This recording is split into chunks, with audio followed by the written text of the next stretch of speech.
ఈరోజు తన హోదాకి మించిన మాటలు మాట్లాడుతా ఉన్నాడు. కేసీఆర్ గారి గురించి తన హోదాని మించి మాట్లాడుతా ఉన్నాడు కడియం శ్రీహరి గారు. తెలంగాణ సెంటిమెంట్ ఇంకెంతకాలం వాడుకుంటున్నాం అంటున్నాడు కడియం శ్రీహరి గారు. నీ లేక కేసీఆర్ గారు ఆత్మగౌరవం తాకట్టు పెట్టుకోలేదు ఎప్పుడు కూడా. నీ లేక ఎప్పుడు వేరే సలకు పోలేరు కేసీఆర్ గారు. నీ లేక ఎప్పుడు పదవుల కోసానికి పాకుపడలేదు కేసీఆర్ గారు. నువ్వు మాట్లాడేటప్పుడు జాగ్రత్తగా మాట్లాడాలని చెప్పేసి నేను కడియం శ్రీహరి గారిని హెచ్చరిస్తా ఉన్నాను.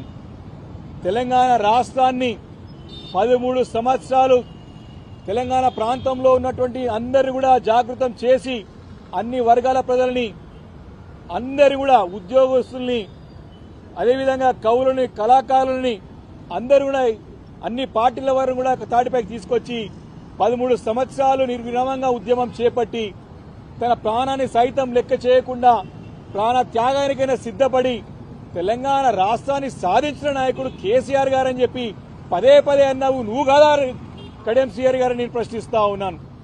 ఈరోజు ఆ రోజు దేవుడుగా ఉన్నటువంటి కేసీఆర్ గారు ఈరోజు నీకు చిన్నగా కనపడుతున్నాడా? దీనికి ప్రజల్లో ఏ ముఖం పెట్టుకొని మాట్లాడుతున్నావు అని చెప్పేసి నేను కడియం శ్రీహరి గారిని ప్రశ్నిస్తా ఉన్నాను. తెలంగాణ అంటేనే కేసీఆర్, కేసీఆర్ అంటేనే తెలంగాణ.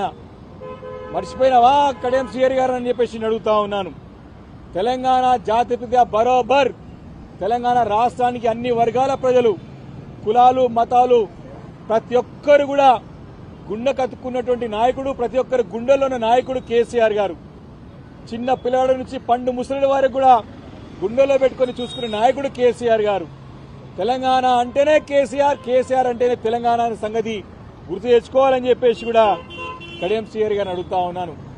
ఎస్, బరాబర్ ఈ తెలంగాణ జాతి అంతా కూడా కేసీఆర్ గారు వెంబడే ఉంటది.